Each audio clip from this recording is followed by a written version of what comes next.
here's the beginning.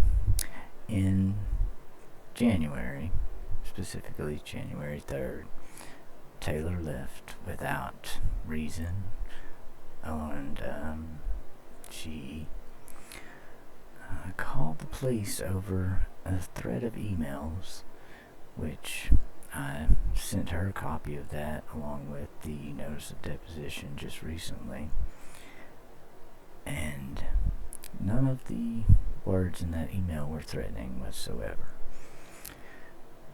Then, later on, I found out venting to Letitia was a very bad thing, and I trusted her because one time I did vent, she went right to Heather, someone she worked with at the time, and told her exactly what I said, which was, it just put me in an awkward position, but still that should have told me I couldn't trust her anymore, but still I forgave it and trusted her to help resolve this dispute that is still ongoing to this day.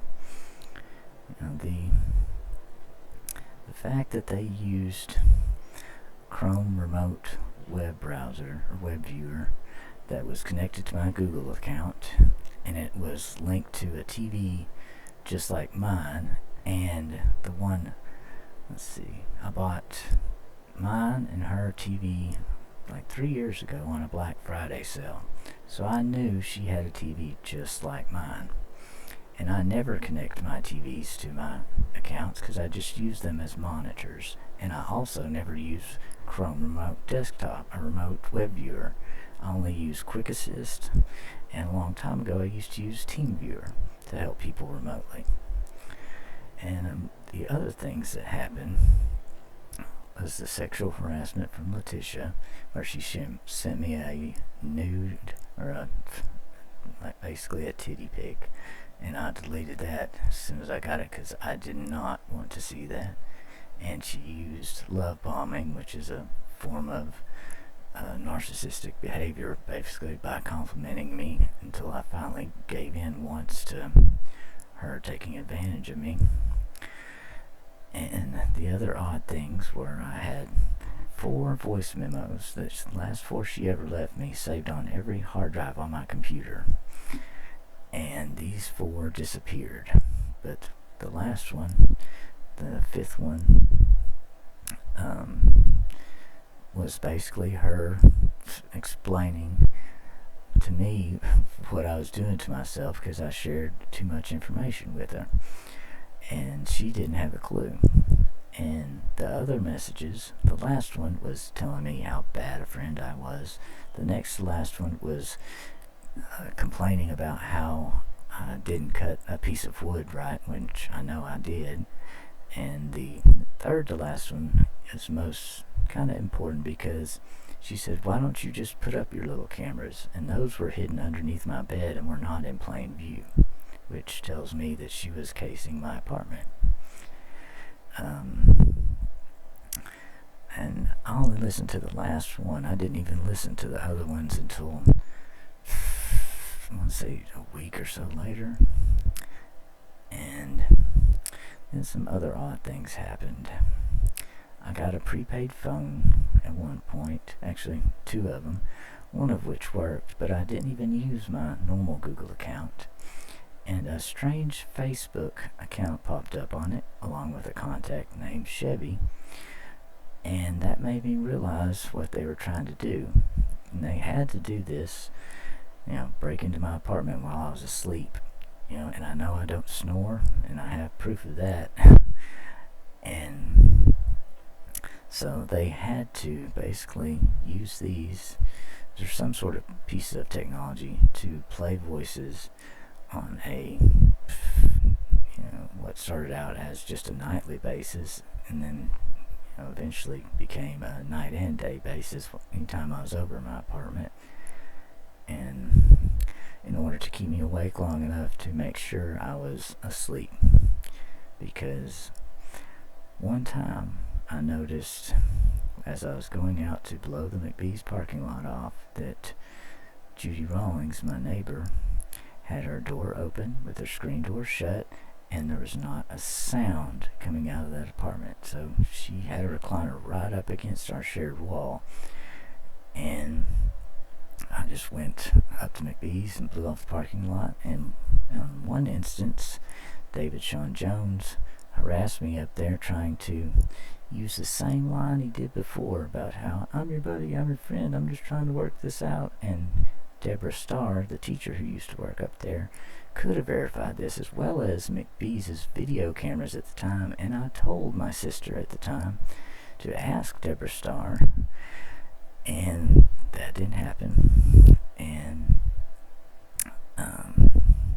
the other time he harassed me was when nobody else was at the apartments, but the neighbors Shannon Smith and her daughter were having vehicle trouble outside, and I told him to get off the property, and he basically, physically threatened me back into my apartment, and then went towards the direction of Shannon Smith's house across the way. And then all the other, let's see, there were several devices connected to my Google account, but some of them turned out to be BlueStacks emulators. But the problems with Optimum that I had during that time, since I found the box that had been cut, and as well as the place where you'd put a lock on had been cut through, because my speeds were 1/3 what they should be. And I told Letitia previously that Suddenlink and Optimum merged, so if she owed Suddenlink money, that would be the reason she couldn't get internet service through Optimum.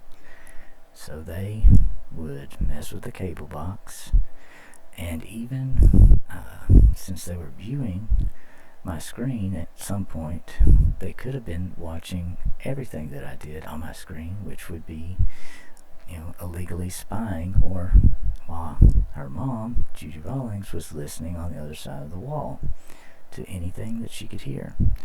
And she may have even been listening even while Taylor was there, like prior to January 13th or 3rd, whatever. All of Judy Rawlings' kids, all three, have felony records, so they have no regard for the law, and she raised all three of them. And she lived with a narcissistic, drunk master electrician for 5 or 6 years. And people tend to pick up on other people's personality traits when you live with them for a while. So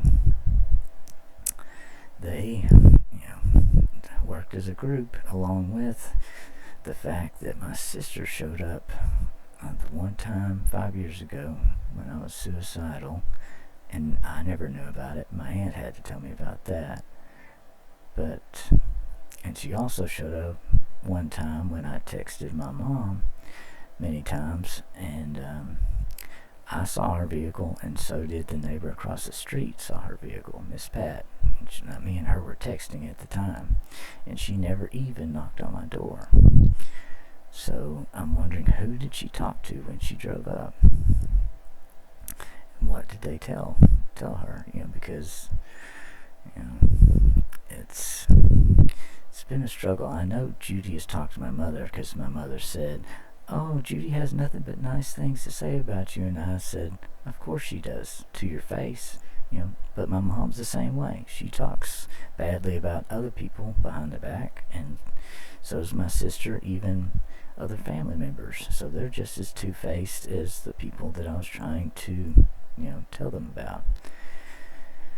And basically, my dad is somewhat of a narcissist, and he just cannot listen. I've told him, I only talked to him for 10 minutes one time while sitting at the kitchen table, and I could tell it was like nails on a chalkboard to him.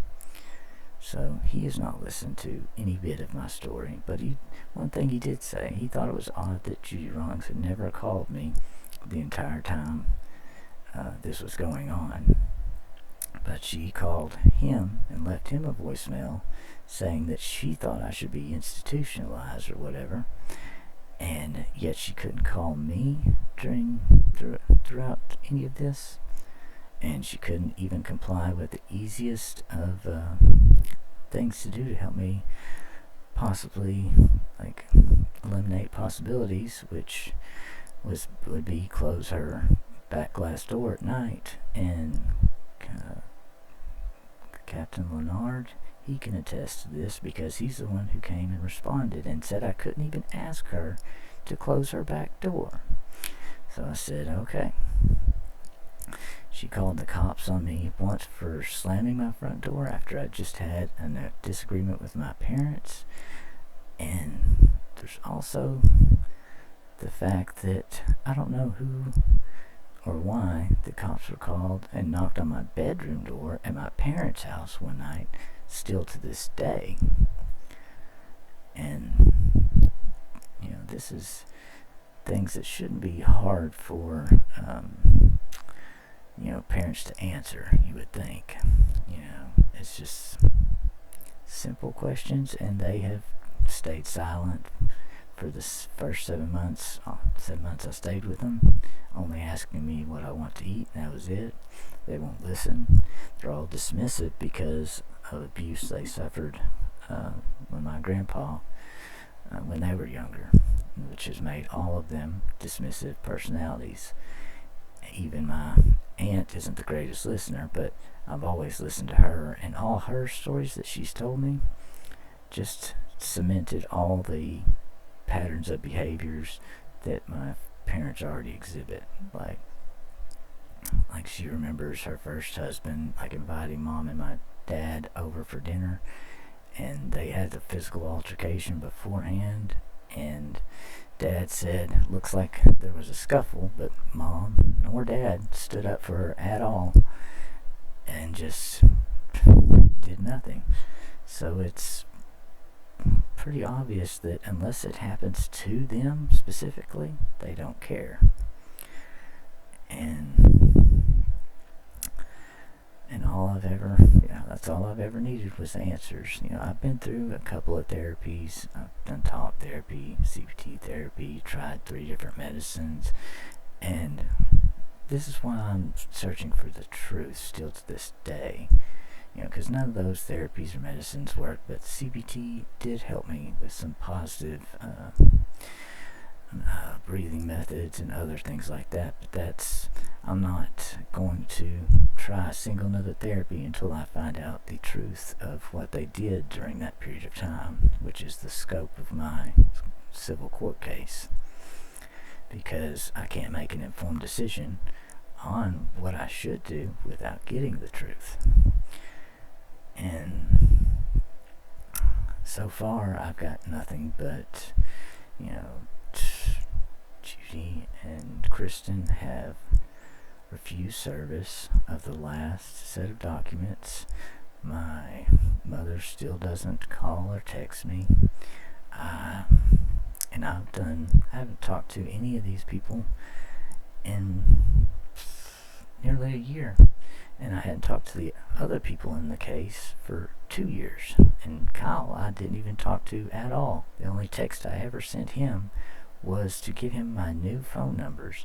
So he had my phone numbers the entire time. And not once did he ever call me and tell me when it was time to move out, since he bought the property.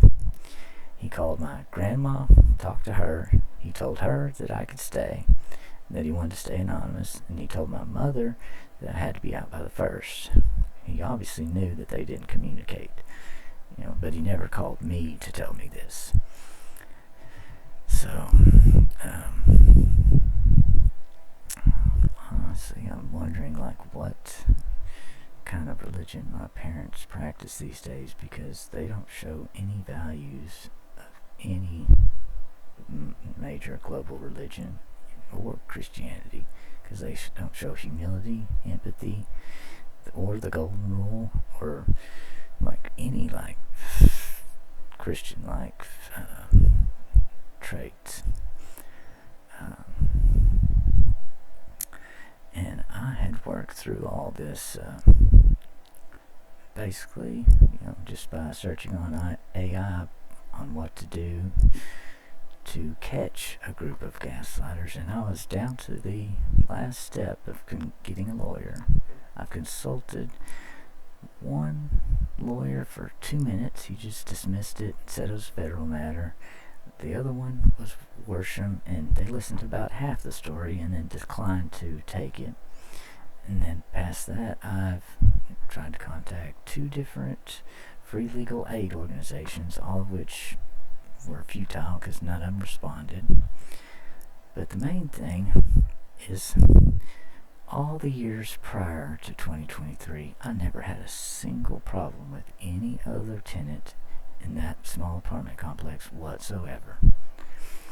These problems all started about shortly after July of 2023, and then we left on vacation on July 27th, I believe. So I was gone for a week, and the common crawl space was common between my apartment and Letitia's apartment.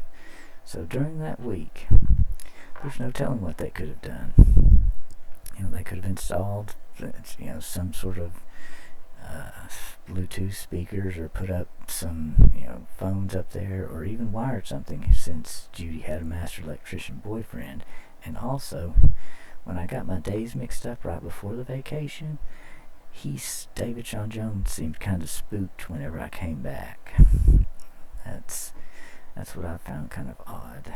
But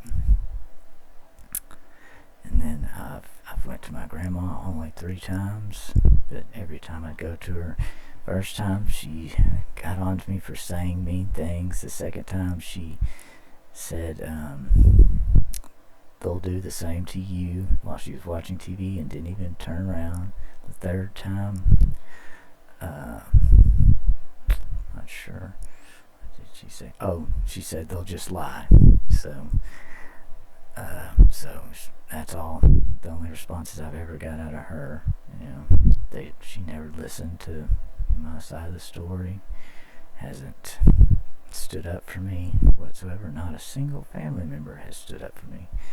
They've even turned my daughter against me, even though I'm the only one that has always listened to my daughter and never judged. And I'm the best active listener that I know of. I don't judge. I listen. I try to put myself in other people's shoes. But that's the main reason that I remember all these things, because narcissists love talking about themselves. So I know that, Letitia, smoked pot in her apartment for like 5 years, with her grandchildren in there. And she also kicked her daughter out with her grandkids twice, and she's an abusive grandmother. And even the great-grandmother chased the granddaughter around with a knife once, which I was told these stories when I was taking Letitia's daughter and her kids to their special needs classes, or kid. And I also know that David Sean Jones runs his mouth a lot when he drinks, because he got kicked out of Woodridge because of just that. So the comment that he made, that I called the police over, that my dad subsequently just laughed at, and Judy probably, David heard, since their back glass stays open, that every time I got frustrated, they heard every bit of it, because they must have been just listening through the shared wall, which is basically audio voyeurism. And that Judy Rawlings is the nosiest busybody in town, while Letitia's the Facebook drama queen who is miserable, complains about everything. And I even listened to her complain a couple times, and then after that I was like, I can't handle it anymore, because it's just, that's all she does. And the few times that I've tried to bring things to my mom's attention, every time she can't explain something, she just says whatever, rolls her eyes, and just walks away and won't listen anymore. So it's, and another one of the patterns of behavior, my sister talking bad about my aunt on a vacation I was not even present for, and telling my aunt's kids that she was drinking or something like that, and her son took up for her and said that she was probably just sitting at the apartment or condo, um, reading a book, which was turned out to be true, even though at first she said there'd be no alcohol on this trip, and then they changed their mind and buy beers. Like, she's turned so many of the, or divided so many of the family members, and now she's doing it to my daughter. While my mom refuses to pay a student loan I completed for all the certifications I got in computers in 2022, which was $7,000 then, but now it's up to $9,000 because it's late, and it's also brought my credit score down to a 550 when it was a 750. And I know what my credit score used to be because I almost co-signed a loan for what used to be a friend of mine. Just glad it didn't go through. But whenever people have a traumatic experience and they can't get it resolved, and the people, my attempts at resolving this were, I didn't call Judy. I believe I spoke to her on David's phone, and I told her exactly what gaslighting was, how it's psychological torture, because the very first instance of this behavior, I merely talked to her outside and asked her if she heard me slam my freezer door the previous night. She said no. So I said, well, there's nothing. I just said okay, basically, and just went back in my apartment. That's when I noticed the behavior. And then the last piece of factual information I was ever given by Letitia was that David John Jones was seen by her daughter Chelsea outside the apartment complex getting into a fight over what she said was pain pills, because I believe she said her mother just got her teeth done, her dentures, because the next day I saw his face.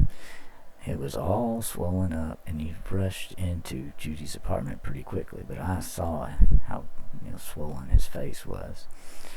So that was the last fact I ever got out of her, period, that I could verify with both my eyes and ears, And based on what she did with me and Heather, I'm sure, anything that, when I told her something about the Taylor files, I meant angry letters I had written that I had put up in my closet, just to get my anger out. But that was during the entire 2.5 years that we were basically together. Just anytime I'd bring up more complex, like, where's this going type things, she would just change the subject, and it would frustrate me, but I'd just write down my frustration and then just put it away. And I'm sure someone was breaking into my apartment just because of the Facebook on my phone and the weird contact, the video or voice memos disappearing. They were doing this night after night after night, and my family kept trying to tell me, let's see, my mom told me, just walk outside. Did that. You couldn't hear, even my speakers turned up fairly loud outside, so, what else?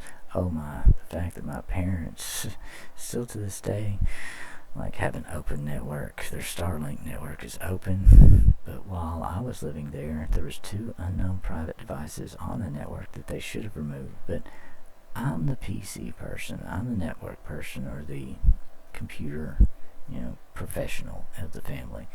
But I asked them nicely, I yelled it, I've tried every means of communication possible, and they simply would not listen. And them leaving that network open opens them up to anybody watching all their network traffic, and all they do is business orders, business transaction, like banking, and that is a very bad thing in a cybersecurity standpoint, because anyone within an 80-yard radius can pick up that Starlink signal that they have just being broadcast openly. And almost all of this evidence, those 3 different accounts, being messed with, my Google, Facebook, getting hacked for the first time since 2007. I mean,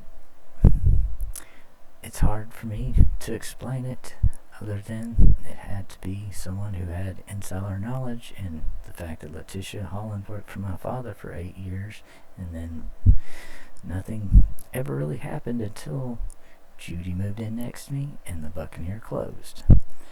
That's the 2 things that changed. And also David moving in with Judy. So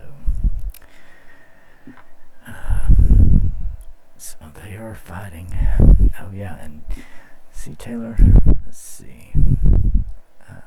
One time when Michael called the police over me trespassing when I was just confused, I returned to the scene and let Josh do a short field sobriety test.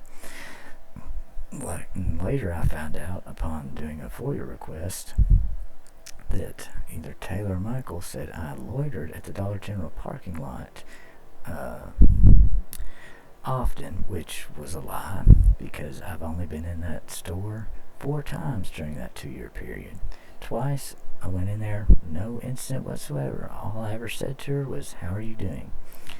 And the 3rd time, I stayed out in my truck while Courtney went in to get a drink. And that was her, choice, because I didn't want to stop in there. And then the 4th time, I walk in and ask her where the energy drinks are. And she just looks at me and goes straight back to the office. So I just go find the energy drinks myself and some bananas, checked out, and then went back home.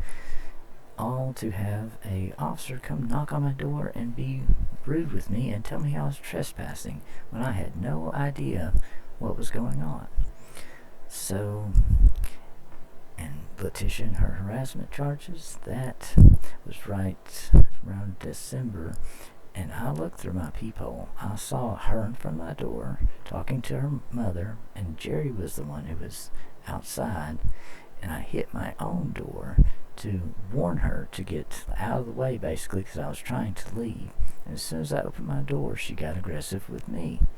My feet never even got to leave my apartment, except for 2 fingers. I've got 2 fingers on her, what would be right shoulder, and she tried to press harassment charges over that. And that's, typically harassment is a repeated behavior, but especially since she was blocking my way to my truck. And she lied on that police report. Also, the fence dispute, that's what my family could have stood up for me for, because it was my mother's fence. I put it up for Judy as a favor, but I never sold it to her. And I also took it down because of all the crap that was going on. It's like I gave Letitia internet free for 1.5 years. All these nice things I was doing for them, I just merely stopped. And then she called the police and tried to press a criminal mischief charge, which got dismissed, basically. And my family would not even stand up for me. And the entire time I was staying in my family's house, they didn't even ever lock the front door. And that just makes no sense whatsoever. Like, she takes her purse up to her room every night. If she doesn't lock her front door, she might as well set her purse outside and leave it to where anybody can get to it, because inside the house is, when you first get in there, it's the hot tub room. It's where my password books mysteriously appeared after 7 months of me not being able to find them. And I'm pretty sure they stole them while I was inside trying to move out some my computer and other electronic equipment.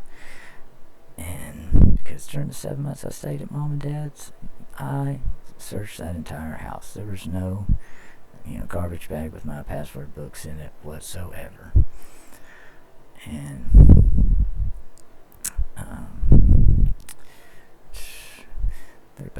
they keep telling me to let it go and it's in the past and all this, but they're holding on to their past biases.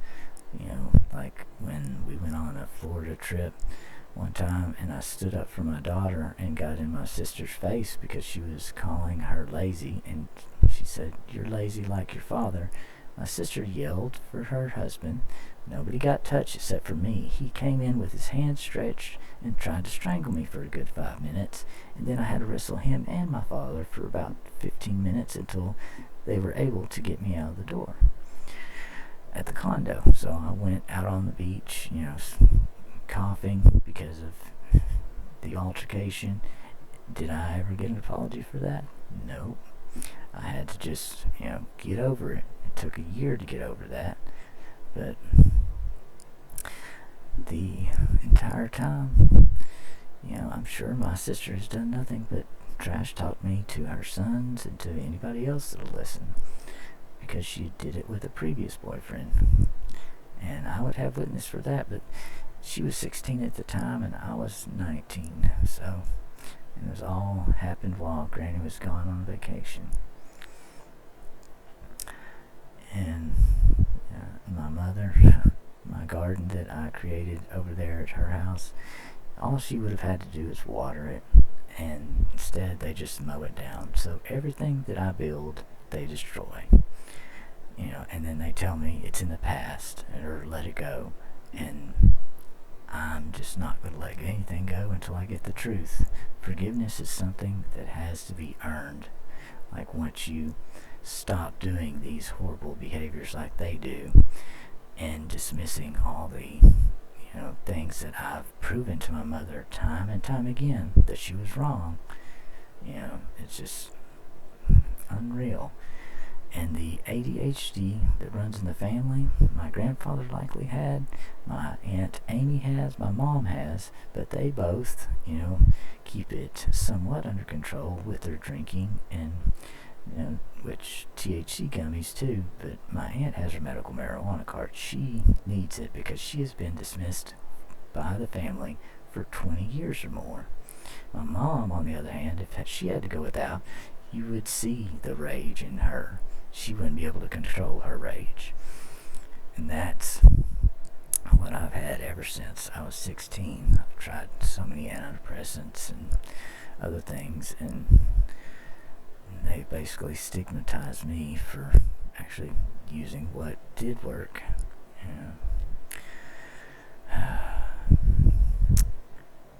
And it's just, I guess that's about it. That's why I'm searching for the truth, and upon doing so, bringing a court case all by myself without the support of anyone, pro se. Kyle gets a lawyer. His lawyer doesn't serve me with his, answer to anything. He just tries to get it dismissed based on, it's a frivolous lawsuit, which is not frivolous at all. An innocent person would be perfectly willing to exchange information to prove their innocence very quickly and easily, but instead they're making or drawing this out as long as possible by refusing service or by getting a lawyer and saying it's frivolous and not, actually serving that answer on me, is where Skelton or his lawyer, Kyle Lynch, messed up, because that's not how civil procedure goes. And that's pretty much all the story. And Dover Police Department has all the statements I've turned in previously, which go along pretty well with someone who has experienced some major trauma, intrusive thoughts, things of that nature. I've had 3 nightmares, which I have never had nightmares except when I was a kid. And whenever I was about to graduate high school, I had a few nightmares, like seriously stressful events. But these nightmares, one was Letitia kicking in my front door, one was my dad grabbing my neck and forcing me to pray, and the other was I caught actually when I recorded me sleeping, which now that's how I know I don't snore. I was telling my parents to get away, and a curse word. And it's barely a mumble. You can't even hardly hear it. So, I know I'm the only one in the family that is a good active listener. I've been gullible in the past, but I've researched every bit of this. I'm practically a psychology and a gaslighting expert at this point. Like, I can point out the behavior so easily, and it seems like it's a pretty systematic or pretty nationwide thing, like all the alternative facts that were being fed through social media and other media outlets. That's basically gaslighting. But they also did tamper with my cameras that I put up, which caught one of the instances of David Sean Jones's harassment, which is on YouTube, where he's verbally yelling at me as I'm driving away, which I turned all that footage into the police. But the one thing that was erased from it was one of the videos of Judy walking by my truck, and she turns her head towards my truck like she didn't want the camera to catch her face, like there was no normal activity going on there at all. But I did come up with one good way to figure it out one night, and at my friend, used to be friend Heather's house, planned it all out, but then her husband, who's the same size and build as me, backed out at the last minute. And when I drove back up to that apartment, this is after the incident with Letitia had happened, all the front door lights were out. It was practically dark, if not dark already. And Judy and Chelsea were standing literally at my parking spot as if they knew what I was planning on doing, like swapping places with somebody, and they were waiting just to see who got out of my vehicle, which is very odd. And that's about the, also, since Judy's son works at a cell phone company, Judy had a master electrician boyfriend. They had all these specialists that could help them in their mission to basically substitute their reality for what I know happened. And that's about the most of it, or the gist of it.